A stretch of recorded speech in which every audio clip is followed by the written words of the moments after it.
WSRE presents Food for Thought, in-depth presentations on political, social, scientific, and cultural topics. In April 2011, Alan Bent spoke on the topic, The Economic and Political State of Affairs in Florida. Mr. Bent is chair of the Florida Chamber of Commerce, past vice chair of Enterprise Florida, and the former speaker of the Florida House of Representatives. He addressed the Panhandle Tiger Bay Club at New World Landing in downtown Pensacola.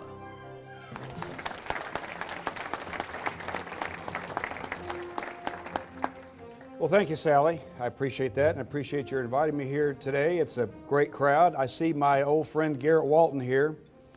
In 1992, I ran for the Florida Senate, and I lost.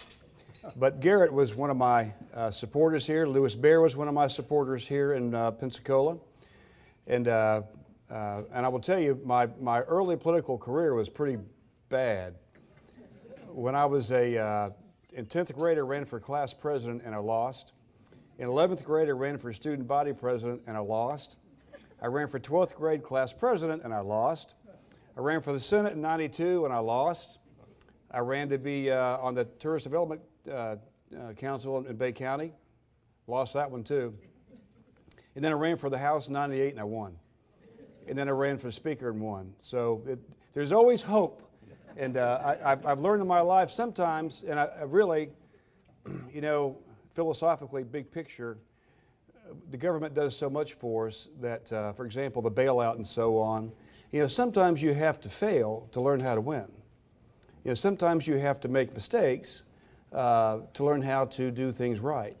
And if we continually bail folks out, the AIGs and the banks and so on, they're going to get back in their old habits if they don't feel some pain. So I had to throw that in a little bit. And I'm here today, as Sally mentioned and Father mentioned, my sister Judy, she's my big sister, by the way. I will tell you that she is, I am president of the Judy Bentz fan club. She is a wonderful big sister. And I also am very fortunate in my life that my son-in-law, Will Weatherford, is going to be Speaker of the House next year in Florida. So we had to keep that kind of in the family. But I was telling somebody, you know, when I was Speaker, it was kind of nice because hey, you're the Speaker of the House. Now I am known as Judy's little brother and Will's father-in-law. So, you know, I'm a has-been, I'm a nobody. And I get that, though. I understand that, so it's kind of neat. I'm here today wearing several hats. Number one is chairman of the board of the Florida Chamber, immediate past vice chairman of Enterprise Florida. I'm also a recovering politician. I'm in the 12-step program. I'm on step 10. And I'm here really kind of representing the business community a little bit. I'm also chairman of the James Madison Institute, which is a think tank, which some of you here might belong to or receive some of our mailings. It's a wonderful libertarian group that, frankly, in the last 3 or 4 years, we have quadrupled in size, and we really try to, sometimes the liberal newspapers will give you one side of it, and I'm not referring to your local paper. Your local paper, frankly, in my opinion, is rather fair. Remember, I'm comparing it to the St. Pete Times, the Palm Beach Post, and some pretty rough newspapers. But James Madison can sometimes give folks the other side of the story in a very fair manner and not heavy-handed, so I really do enjoy being part of that. I thought that I would talk first of all about the first hat that I've worn, and that is as a vice chairman of Enterprise Florida. A little bit of today might be some education. In Florida, we used to have the Department of Commerce. Its job was to attract new industry to Florida, work with international trade, and help existing businesses expand. In 1996, the Department of Commerce was done away with, and Enterprise Florida was formed, a public-private group. There are about 50 board members on the Enterprise Florida board. You pay $50,000 a year to belong. You've got the whole point was to get the private sector also involved in recruiting industry to Florida instead of just government employees trying to attract people to Florida. Good concept, good idea. It needs to be tweaked, it's being tweaked. But that is the arm of Florida that recruits new industry, and it gets heavily involved in international trade. And by the way, you talked about international trade. Last year, exports of the U.S. were down 28%. In Florida, they were only down 16%. So we are doing some really neat things in international trade in Florida, and I will tell you that the governor wants to create 700,000 new jobs over the next 4 years, and I think a lot of those jobs will be created in the international trade side, specifically with respect to Florida's ports. All 14 deepwater ports in Florida contribute significantly to our economy, and I can tell you, I think his goal is to make sure that we enhance our ports, expand our ports, so we can bring in and send out more trade here in Florida. So it's a great driver. The multipliers on ports are phenomenal, and the folks that work there, generally speaking, are pretty well-paid folks. Enterprise Florida, just to elaborate a little bit more, if a prospect wants to come to Florida, let's say that a tourist comes to Pensacola Beach, but he happens to own a widget factory in Wisconsin. He likes Pensacola Beach and says, I think I might want to locate here. How do I do that? Well, currently, you would probably call maybe the Pensacola EDA. I assume there's an EDA here at Escambia County EDA, and learn about it. The Pensacola EDA would go to Florida's Great Northwest, which is a larger local EDA running from Pensacola to Tallahassee. All throughout Florida, there are regional economic development groups. For example, Tampa Bay has a Tampa Bay Partnership, which is all the Hillsborough, Pinellas, several counties around there. Southeast Florida, Miami-Dade and so on, have the Beacon Council.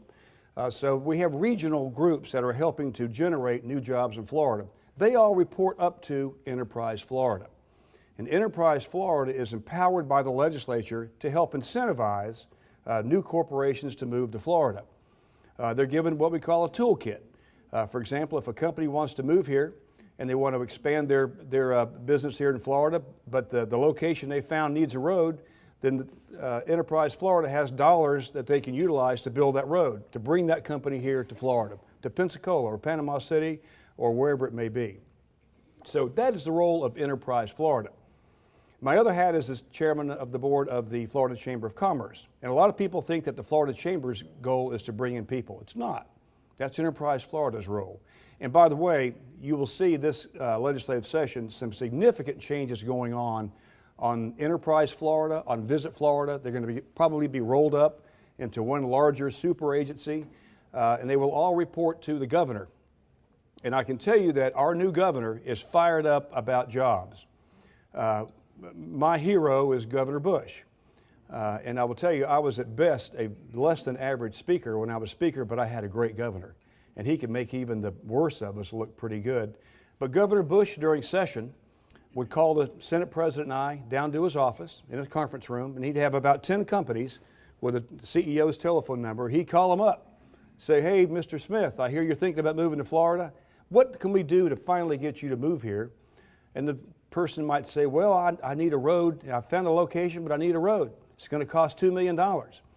And it's not in the budget, I hear. So the governor would say, Mr. Speaker, can you get him that $2 million? I'd say, we got it. He'd ask the Senate President, can we get that $2 million? Yes, sir.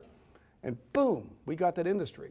We had a governor that was engaged, that really tried to get jobs here to Florida. And it worked, because obviously when Governor Bush calls you, that last name helped a little bit. But it really helped bring industry to Florida. Governor Christ was not nearly as engaged in economic development. In his 4 years as governor, he attended 3 Enterprise Florida meetings. And the governor is chairman of the board of Enterprise Florida. So I'm not going to that's history, it's gone. But I'm energized by the fact that Governor Scott is probably working harder than Governor Bush did in recruiting industry to Florida. He makes cold calls. When Illinois raised their corporate income tax by 60%, he's got a Rolodex of corporations headquartered in Illinois that he's calling. Come to Florida. You know, our corporate income tax rate is much less. And we have no personal income tax here in Florida. But Governor Scott is energized. He's making the calls that we have to make. And I'm very enthusiastic about the fact that we're really going to have a lot of new industries locating here in Florida. Switching back over to the Florida Chamber of Commerce. The Chamber's role is to encourage businesses to grow. And we do that in several ways. We're very involved now in the political process.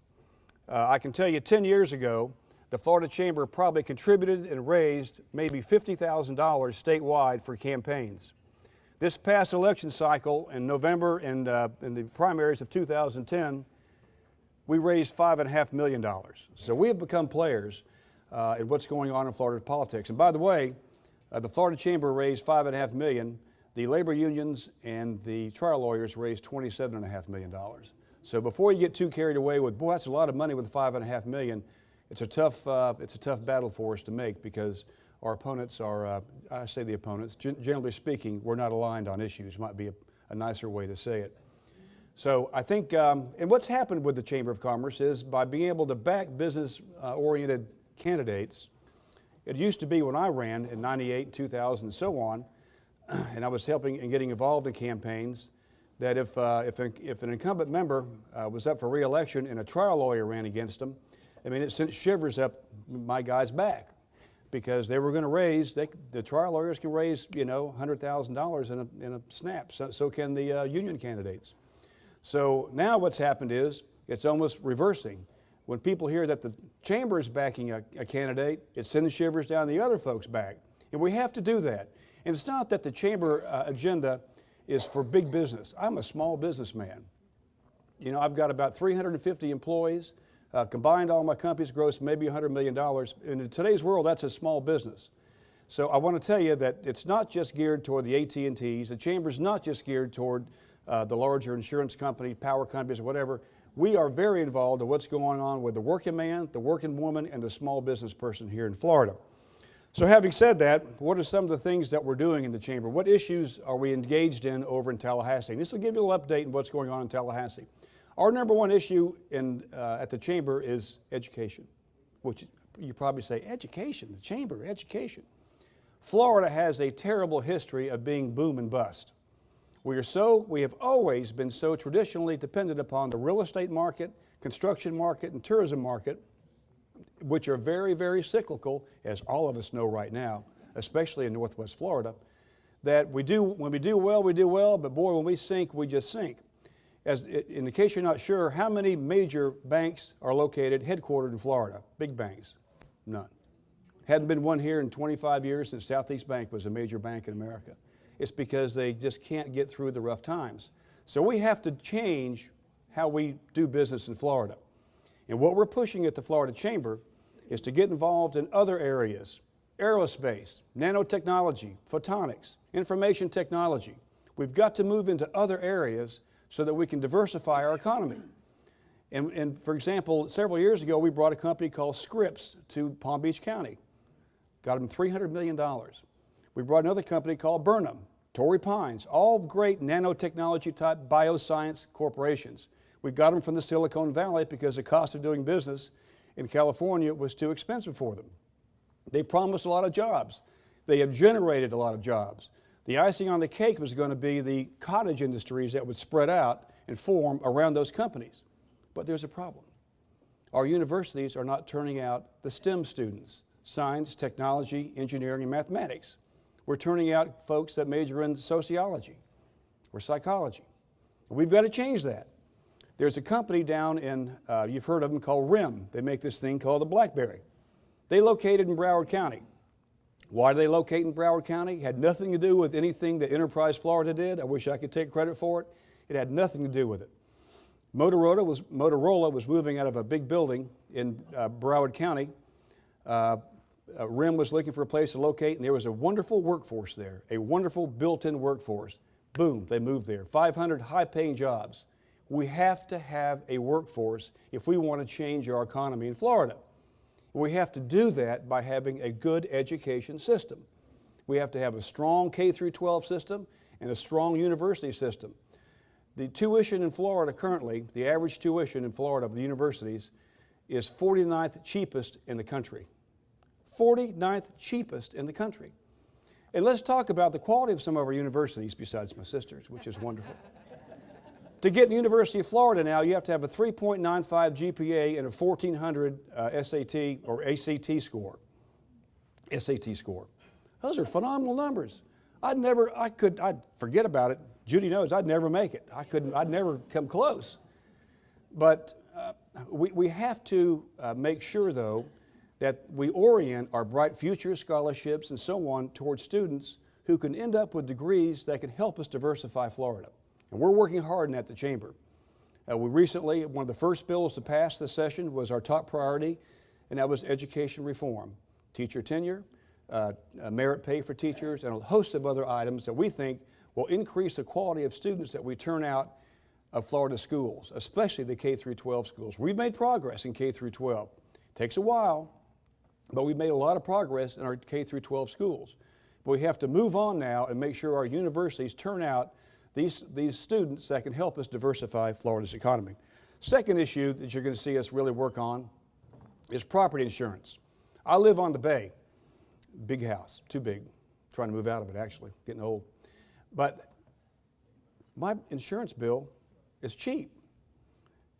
And what's going to, and we are falsely subsidizing insurance rates because of the fact that people don't want to have higher insurance rates. Ultimately, you're going to pay the piper. So we formed Citizens Insurance Company, a subsidized government insurance company that writes probably a lot of your homeowners insurance. And what I'm going to tell you, you're probably not going to like very much, but everyone's rates need to come up if you're in Citizens Property Insurance Company. Why? Because let me tell you, if a Category 4 storm rolls into Tampa Bay, Florida, up the bay, you're looking at a shortfall between the CAT Fund and Citizens of $23 billion. And you're going to pay for that because you are stockholders in Citizens Insurance Company. So you're going to pay for it. And just because you live up here in the Panhandle and the storm hitting Tampa, you're going to pay for it. Go home and take a look at your property insurance bill. Take a look at how much of it is paying for previous assessments from storms during the couple years we had all the hurricanes. It's roughly 12%, I think, minimum of your bill you're still paying. Imagine if a major storm rolls in, what's going to happen. So you're going to see some reform going on, allowing insurance companies, frankly, to raise their rates. You know what that's going to do? It's going to bring more companies in Florida. Ultimately, what happens when there's more suppliers of a product, the price goes down. They get in competition. You're going to see immigration reform happening. They're in the middle of it and fumbling with it right now in Tallahassee. There's a movement there to require every business to what we call have E-Verify. And that's a mandate. And I have a real problem with mandates. I don't like the fact that we have illegal immigrants in Florida, but I think, Louis Bear, if you want to hire someone, you should have the option of either doing E-Verify, which checks your background, or a Social Security card or driver's license, one of those. Currently, they're trying to only have E-Verify, which at best is marginal. They're looking at pension reform that's going on now. It's going to hit the floor of both the House and Senate any day. And it's going to require government employees, like the private sector, to contribute some towards your pension. It's not being well received by the government union employees, but my personal feelings are I've laid off over 200 people over the last 4 years, and it's painful. It absolutely breaks my heart when I have to do that because I know someone's going to have to go on unemployment and it's going to disrupt the family, but you have to survive as well. And if I'm making those tough decisions, I certainly expect government to make those same tough decisions that I'm having to make. You should not be able to keep your job if, in fact, business is down. Anyway, those are pension reform is going to happen. Tort reform. You're going to see work being done in expert witness areas, medical malpractice, crashworthiness, and a few other bad faith. There are 5 or 6 tort reform bills that will, frankly, limit the extent to which a trial lawyer can sue you. And if you think it's not out of hand, I'm in the road building business. 3 weeks ago, one of our dump trucks pulled out in front of a car, hit him. The guy got out of course, we sent people there immediately to check on the person. And once he saw my sticker on the side of the truck, boy, he began to see those little dollar signs, wants a neck brace. And of course, our people went to the hospital with him. How can we help you? 7 days later, I was served notice we're getting ready to be sued. Never even got a chance to negotiate with him. He hired a lawyer. They saw the deep pockets that our company has and sued us. And at some point in time, if you do so, I'm not implying if you do something bad, you should have to pay. Frankly, trial lawyers do have a place in the world because they do make us provide safer workplaces and products and things like that. But to be so insistent upon filing a suit today without even hearing the other side amazes me. So you're going to see some good tort reform coming on. Spending caps. A bill is working its way through the House and Senate that says that the state government budget can grow only as much as the percentage increase in population and inflation. So if the combination of inflation and population grew 2%, the most the budget can grow is 2%. and that's fine with me. I wish we do that in the federal government. Paycheck protection, very controversial. I think you'll see the unions are really fighting this one. The core part of paycheck protection says that if you are in a government union and they deduct dollars that you can contribute to a political PAC, that you should be able to decide where that money goes. And it's very controversial. Currently, it all goes to a PAC that, frankly, one party gets about 98% of those dollars. So there's a lot of concern about that. I think it'll pass. Last, growth management. I'm trying to hit the high points. Growth management. You know, I told somebody 5 years ago, if the public policy debate was between the environment and jobs, the environment trumped every time. I got that. Times were good. Let's make sure everything is fine. And by the way, I will tell you while I'm thinking about that, I was term limited and went home. But you can tell when it's time for that politician to go home, is when they say things like, it's the right thing to do. Or, it's for the children. You know, I mean, and really, I began to say that. I mean, I'm about as right-wing as you figured out by now as they get. You get caught up in this, you know, we have all this money and we have all this power and this taxation power that you want to help everybody. And so I say that. The battle fight, now today, in today's world, that public policy debate about environment and jobs wins completely. We polled at the chamber about a month ago. What are your top issues? What are you most worried about? 5 years ago, that issue resoundingly would have been education. We want our children to have a good education. 40% of the people always historically said education. 44% said this year jobs, J-O-B-S, economic development. Because folks they're ready to go back to work. I read my paper this morning back home, early this morning, and when I'm talking about growth management, we have to streamline how we permit and how we allow someone to develop property. Clearly it was a working man or working woman who wrote this article, but they wanted to expand their bathroom, 50-year-old house, they wanted to expand their bathroom from a commode and a sink and a shower. They want to add another sink and a tub. Just expand a little bit. For those two additional fixtures, the tub and the sink, you ready? $1,800 for a permit. They based it upon the number of fixtures you're going to put in. And the writer said, this is more than I'm paying to fix up we've gotten out of control, folks. We've gotten out of control. And they're trying to feed, I'm sure, a bureaucracy there within the building permit department to keep those folks alive and going and kicking. We have to make it easier for business to locate in Florida, for people to expand their homes in Florida. The biggest challenge we face in Florida in economic development is when we're trying to attract an industry in Alabama or Georgia is attracting an industry. You know, they can get them there in 90 days. They can have a building permit in 3 months. They haven't even filled out the form in Florida in 3 months. And if we can get them here and a building permit in 2 years, we have really made miracles.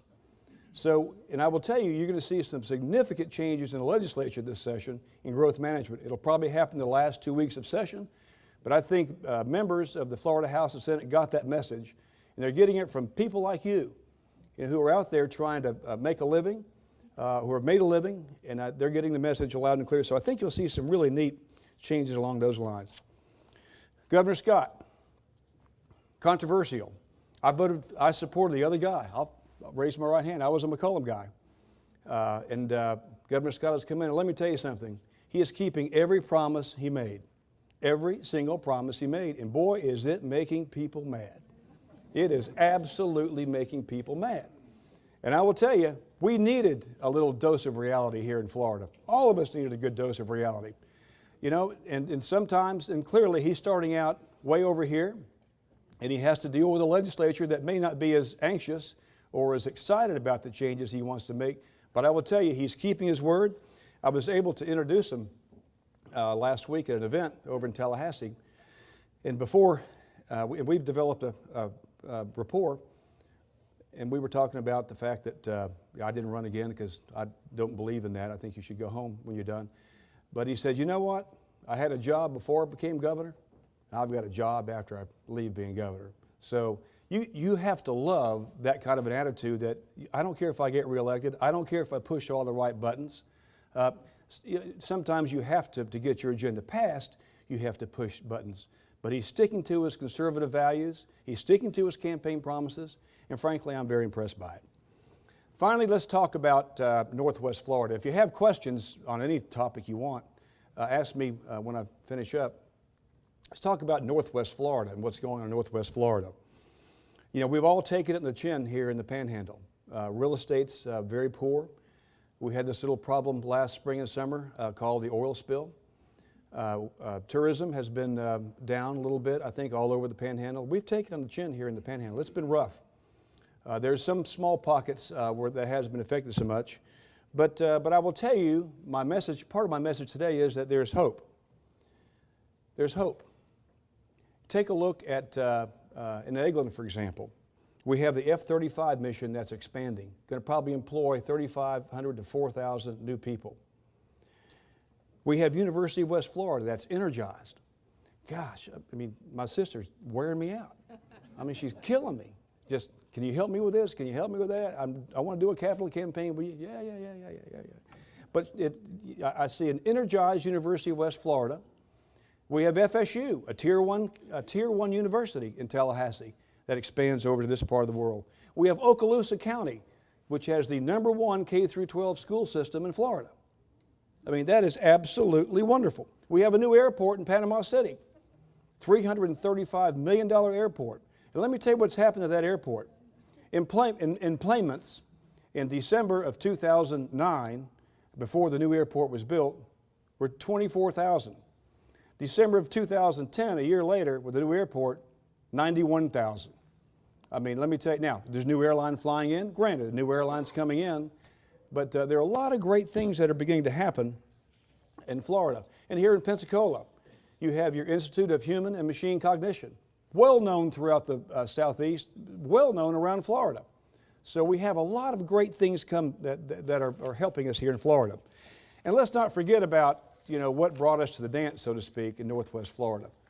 You know, in Apalachicola, we have one of the greatest seafood industries in Florida, in America, maybe even the world.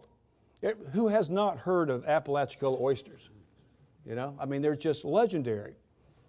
And in Bay County, in Panama City, my hometown, we have Econfina Springs. Econfina Springs sends 500 million gallons of water every day over a dam into the Gulf of Mexico. We have more water than you could ever imagine. And what else do we have? We've got the sugar white sands from Panama City to Pensacola. Nobody else in America has something like that. We have all these wonderful treasures. We have downtown historic Pensacola, which my sister's dug half of it up, but you know, it's still there. But we have all kind of great things going for us in Northwest Florida. And let's talk about Florida. Everyone wants to talk about high taxes in Florida and the problems and the recession. This is Florida. Would you rather live in North Dakota or Florida? We have sizzle. We have the Atlantic Ocean, the Gulf of Mexico, Disney World, Universal, pro basketball, pro football, pro baseball. You name it, we've got it here in Florida. We also happen to have a pretty good climate as well. So, you know, when you read the doom and gloom and everyone says, oh, woe is me, we're going to get through this. Northwest Florida will get through it. So don't give up. Hang in there. And as you can probably tell, you know, I happen to love Florida, and I also happen to really love Northwest Florida. It's a great place to live. I can't think of a better place to live and raise a family than in Northwest Florida. So I thank you for having me here today. If you have any questions or whatever, let me know. Thank you very much. Okay. I'm going to share the mic. Oh, okay. Just so That might help. So that everyone can hear the question. And if you have questions, please write them on the sheet of paper and pass them forward, and we'll go through them, as many as we can. Okay, the first question is, will you get back into politics? And in bold letters it says, hopefully. Well, I served from '98 to 2006, and I'm one of those people that believes in term limits. I think this country was founded by farmers who left their farm to go serve their country and came home. by merchants who left their business to go serve and came home, not by professional politicians. I think it's, I think surely the George Washingtons of the world and so on served for a while, but generally speaking, being a politician is a job now. Got tremendous benefits. You wouldn't believe it. And we've got to get away from that. And I think, and I really, frankly, I was at best a very average speaker. I was at best, and I didn't really like it that much, whoever asked the question. And I was, frankly, ready to come home.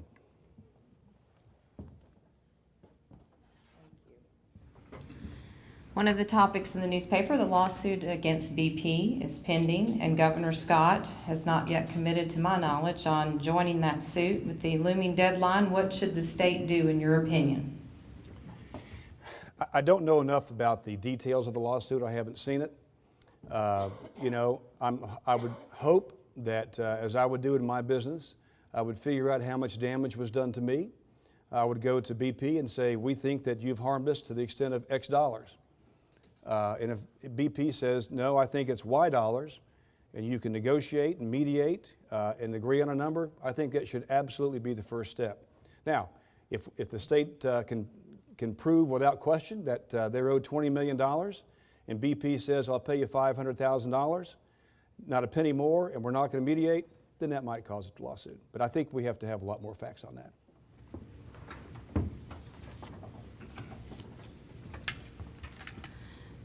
I've received a couple of questions about nuclear power plants being built in Florida, and your comments on that.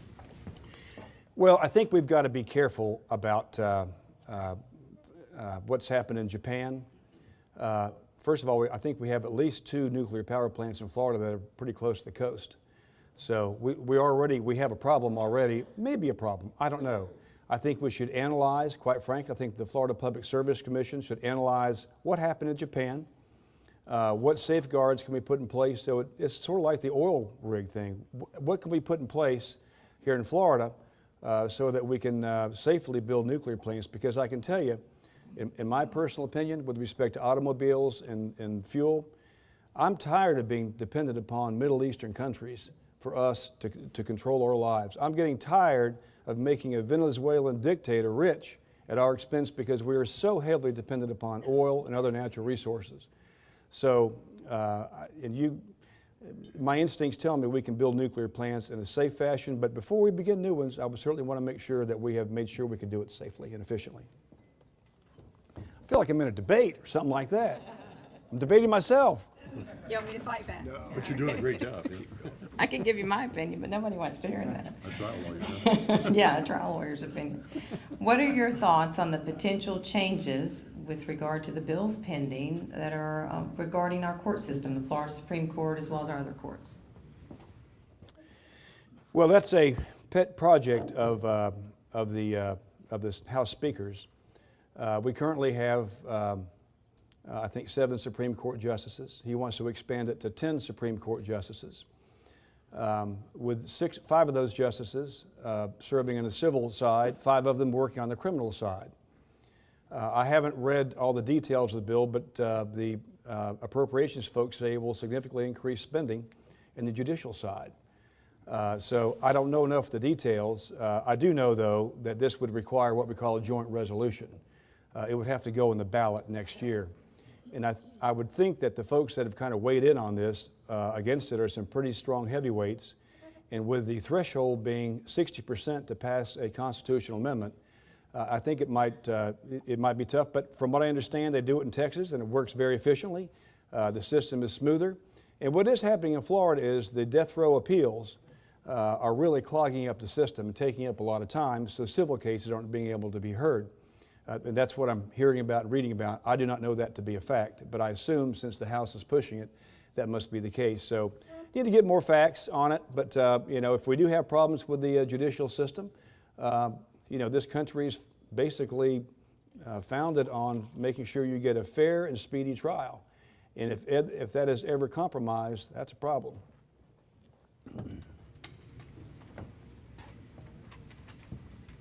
I'm going to ask this question with a straight face, I'm sure. As As a former Speaker of the House, do you feel that Dean Cannon acted appropriately when he reprimanded Representative Scott Randolph for using the word uterus? And do you agree with his comment? Well, once again, you have to know, what was going on that day. I mean, you have to, have you ever watched the Parliament in England on television? I mean, they talk and they scream at each other and you know, it's rambunctious. Well, I kind of like that a little bit. I mean, within boundaries. And when I ran the Florida House, I kind of loved to see a little cat fight break out, you know, or you couldn't get personal, you couldn't use profanity. I mean, you couldn't, I mean, we kept it, but I liked a lively debate. Now in the Senate, you know, they play violins over there. It's music in the background. You know, well, the senator from the 24th district, you're recognized, and oh, I don't want to offend Senator so-and-so. Please don't be mad at me, but I don't think I like your bill. I mean, you got to let it out sometimes. And I think that, I suspect what happens, there was some lively debate going on, and they were probably getting around the parameters. And from time to time, I had to slam the gavel down and say, take your seats, catch your breath, let's do this in a respectful manner. And so you have to know what was going on that day before you can really make a good comment. But I'm not sure I would use that term on the Florida House, but you know, but I don't know what it's sort of like you have to know, you know, what the previous paragraphs say before you respond to that paragraph. You kept a straight face. There could be worse words. That's right. Well, there was room for dissent. Do you support Governor Scott's budget? Well, you have to realize that when the governor puts a budget out there, he knows or she knows that they're not going to get all of it. He clearly is starting from a position over here. The House and Senate are probably over here, and they're probably going to end up somewhere in the middle. So, for example, already yesterday, the governor was going to cut funding for virtually every agency and every service, including physically handicapped folks and developmentally disabled folks. And there's no doubt in my mind he began over here, and he's already said, I'm not going to cut that funding. So, you know, and you'll see it'll dribble out, I would suspect, over the next 3 weeks the session finishes, where they end up. But, you know, I will reiterate, he's keeping his campaign promise. And when you're $3.5 billion in the hole, $3.5 billion, and you've got to balance your budget, you have to make some very hard choices. And some of them aren't real pleasant. And there's a lot of pain being felt by a lot of people out there. And, but basically we have to, I know in my household and my business, I found a lot of clever ways to cut spending. Because when times were good, we did this. But boy, when times are bad, I don't really need that service, or I don't really need this. I can do without that. And again, hopefully at the end of the day, you know, seniors and those folks that are handicapped and developmentally disabled, we certainly want to take care of them. And I'm sure he will before it's all over.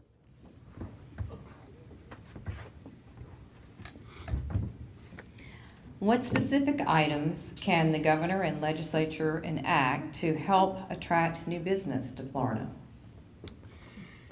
Well, I touched on it a little bit. Enterprise Florida, which attracts businesses to Florida, became what I call clunky.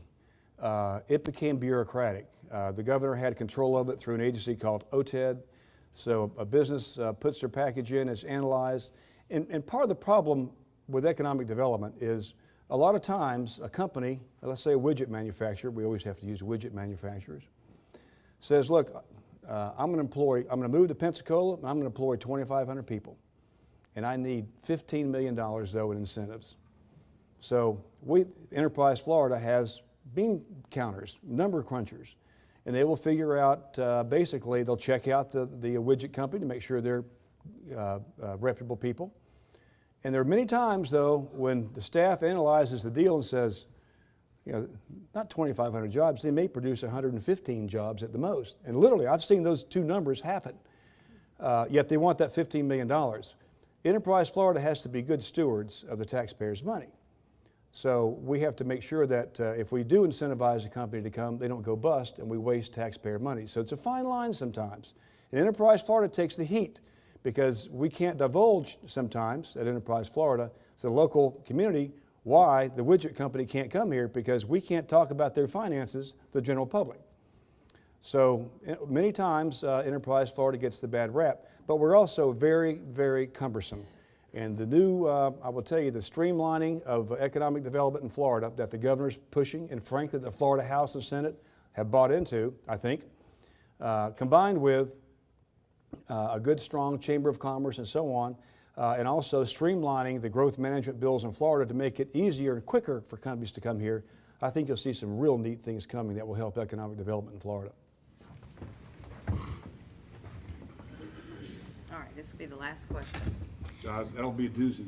No, I've saved all those for later. What are the chances that Jeb Bush will run for president? Well, first of all, I don't like Jeb Bush. I love Jeb Bush. I think he was one of the greatest governors Florida ever had. He loves Florida. He loves his country. And, you know, there is a thing out there called the Bush factor, though, as we all know. We've had two presidents with the last name Bush. And I don't think he'll run in 2012 unless something magical happens or something unusual happens. I wouldn't be surprised, and I have no inside information on this because Jeb won't say a word to anyone about it, but I wouldn't be surprised, depending upon what happens in 2012, to see him look at 2016. Jeb Bush has the very unusual ability to see the view from 40,000 feet from a public policy perspective in Florida and the nation. He can see the larger picture. But he could also get down in the weeds on details of environmental policy, of growth management issues, of appropriations issues, whatever. He could get in the weeds. I could barely hang in at 40,000 feet. I didn't dare go in the weeds. But he can get in the weeds and he comes out. He can win the debate in the weeds. So he has a very, very unique talent of seeing the larger picture, but also being able to debate the fine points of issues such as education. And I will tell you the changes he made in how we deliver education in Florida while he was governor. If you take a look at even the FEA conceded that maybe we have been making gains in the last 5 or 6 years in education reform. And I was surprised to hear that. It was a few months ago. But I hope he runs. He'd make a wonderful president. And he has wonderful integrity, a wonderful knowledge of public policy, and he's just a good guy. So I hope he runs. And I appreciate y'all having me here today. Thank you very much.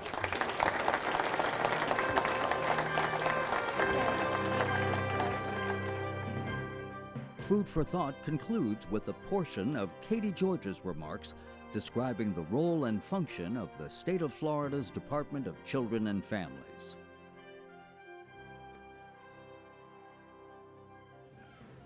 I know that what's going to be of major interest, of course, is the Northwest region area. Okay, the Northwest region has a budget of $161,676,504, which is our part of that over $2.7 billion.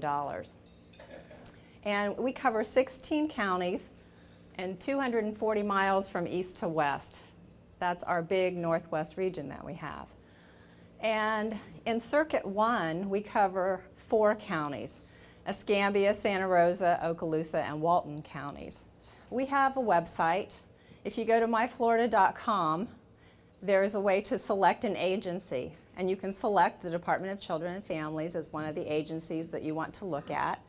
And on that website, it has about 40 pages of just information and facts for the department. The department's mission is to protect the vulnerable, promote strong and economically self-sufficient families, and advance personal and family recovery and resiliency.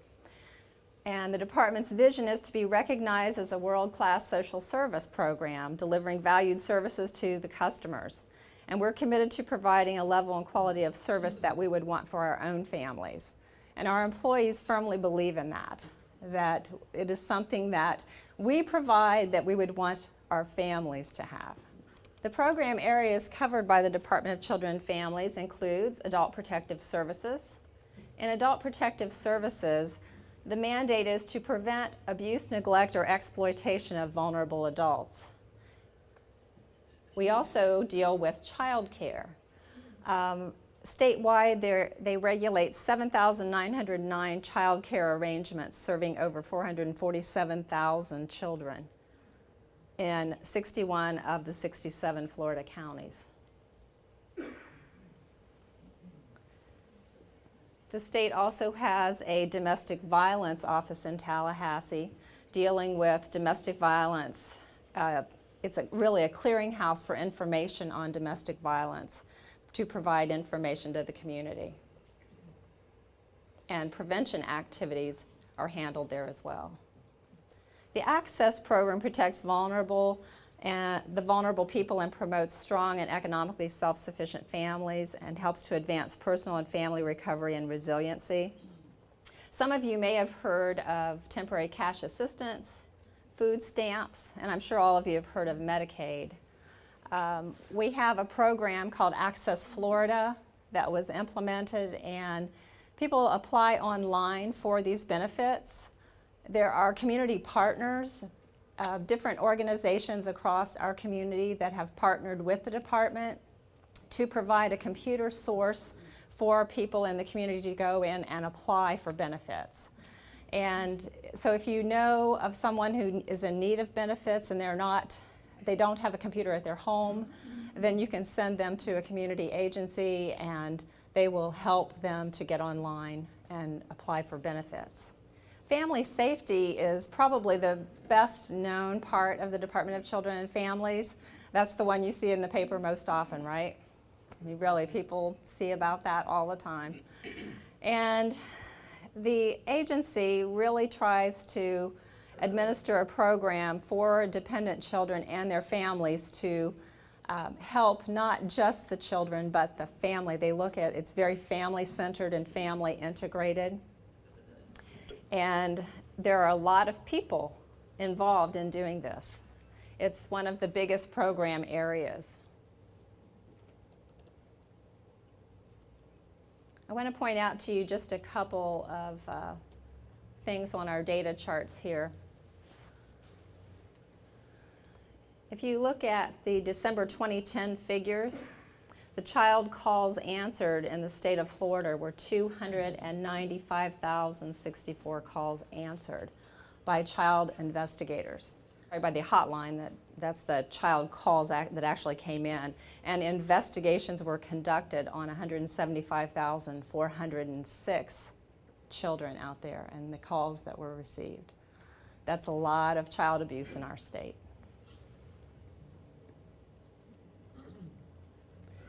This chart shows you the results of the investigation. There were 49,964 victims, and the victim rate of the calls coming in is 23.67%.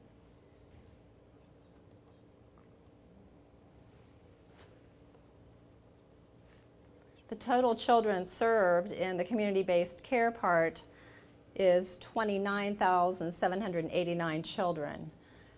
Keep in mind that community-based care came into being several years ago, and it was a mandate by the Florida legislature that the department provide by way of contracting for services for children in the community who were dependent children and who needed to be in foster care.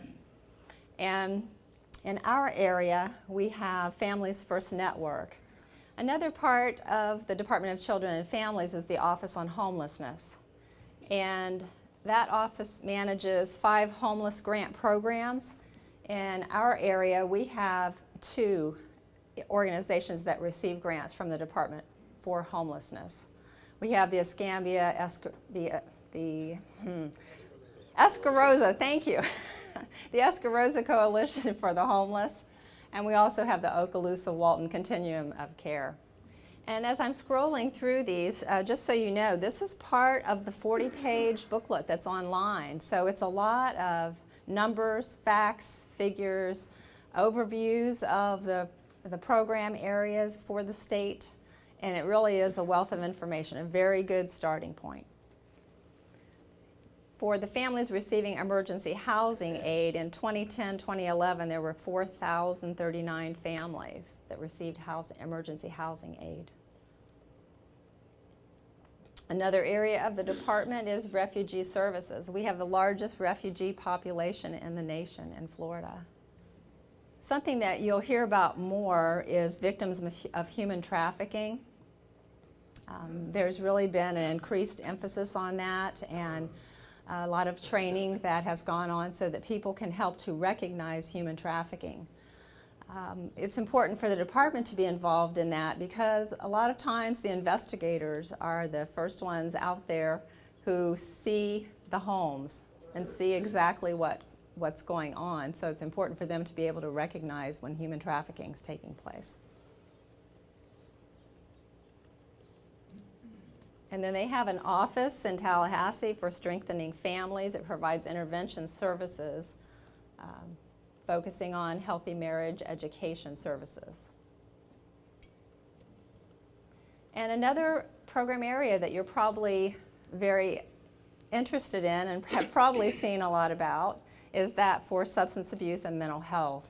In Tallahassee, their offices are divided into substance abuse and mental health, and you have different program heads for them in Tallahassee. Over here in our area, we have one program head that covers both of those, Dr. Paul Rawlings, and some of you may have met him before.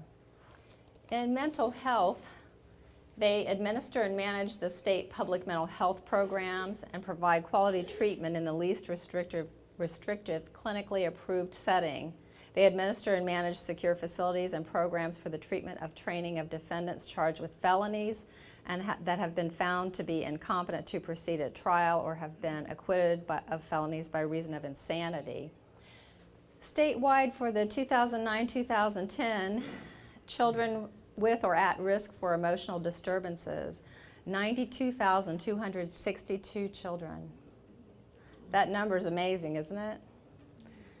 And adults in the community who were served, 190,400, and adults in facilities that were served, 5,296. We also may have parts of those things that are handled in family safety or handled in access or handled in adult protective services because everything is really fully integrated.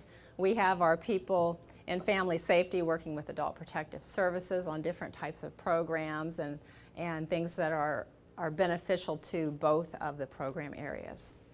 We get questions all the time on child support and child support enforcement. The department doesn't do child support. That's Department of Revenue. And everybody knows the answer in our department to that one, to tell them where to go. Because that's like the number one question that we get. Somebody will call up and say, I need to talk to somebody about my child support. That's not us. And looking at the family safety area, the Safe Sleeping Committee continues to be proactive in its efforts to educate the public and service agencies on issues related to child deaths, and a drowning awareness campaign begins during each swim season. Those are two of the biggest killers of our children out there. You know, it's very important to get that word out. Children's Home Society is an organization a lot of people may be familiar with, and they received a trauma-related grant. A lot of grants pass through the department. We get federal dollars in, and we're a pass-through agency for a lot of dollars relating to grants and Medicaid. Access has been in the news a lot because of backlogs statewide for all the people applying for money, and Circuit 1 no longer has a backlog in the access area. In January of this year, 16,000 applications were processed in Escambia County. I'm sorry, in our circuit, and 6,500 to 7,000 in Escambia County. That's a lot of applications for the people out there who are working in access. They are really just going full force out there to try to get those applications processed because it means food on the table for people. It means food for families. Family-centered practice is the family integration that I was talking about previously, and Circuit 1 took the lead in that, and they were chosen as one of 3 innovation sites in the state. And when they reviewed the 3 sites, our circuit scored the highest by 10%. Families First Network the community-based care agency that handles our area, exceeded their goal for adoptions in 2010-2011, and I believe that was around 295 children adopted in our area. Last legislative session, there were 3 bills that really changed things for the department. It used to be that the department gave out food stamps, and now it's called Supplemental Nutrition Assistance Program, and a lot of that is by electronic benefit transfers, the EBT system. And this is the second one on guardianship by Representative Wood. The bill aligned the legislative intent language, replacing the term disabled adult and elderly persons with vulnerable adult. So before, that's what used to be in the statute, now it's vulnerable adult. And background screening. Background screening is something that changed and we received a lot of calls on, and there really was nothing that we could do about it except explain to them what the change was. And that is that the people had to be screened and had to pass before they started work. Before, there was a little bit of a delay in that. They were allowed to go ahead and start as long as the screening was in process, and now that doesn't happen any longer. So I'll go over some of the impacts on the budget. Healthy Families is a program in family safety, and it was reduced by over $9 million. Some of the increases, the department did get some funds from the feds for foster care. And there was a shortfall that was made up in the maintenance adoption subsidy area. Mental health and substance abuse services. There was a net reduction to the adult community mental health program of over $3 million. And one of the increases of note is the $5 million that was provided to fund the mental health and substance abuse special projects. There are a lot of projects going on out there in the community that really are beneficial, and even things like trying to keep people out of facilities and out of the court system. Budget impacts on economic self-sufficiency, there were no reductions. And I think the reason there were no reductions was because of the increased need, and there were a lot of increased dollars that were sent to the department for that increased need. Where we saw the reductions were in the administration and the programs area. There were 34 positions that were essentially eliminated. The funding was reduced by more than $6 million. And for the increases, there was over $5 million for information technology for the Access program. And that's part of the being able to have people go online and apply for benefits in that manner. If you have a call that you want to make concerning an abused or exploited or neglected person, whether it's an adult or a child, you call the same number. It's 1-800-96-ABUSE. And if any of you are interested in adopting a child, it's 1-800-96-ADOPT. Or you can go directly to DCF's website by going to www.dcf.state.fl.us. So it's DCF State Florida US.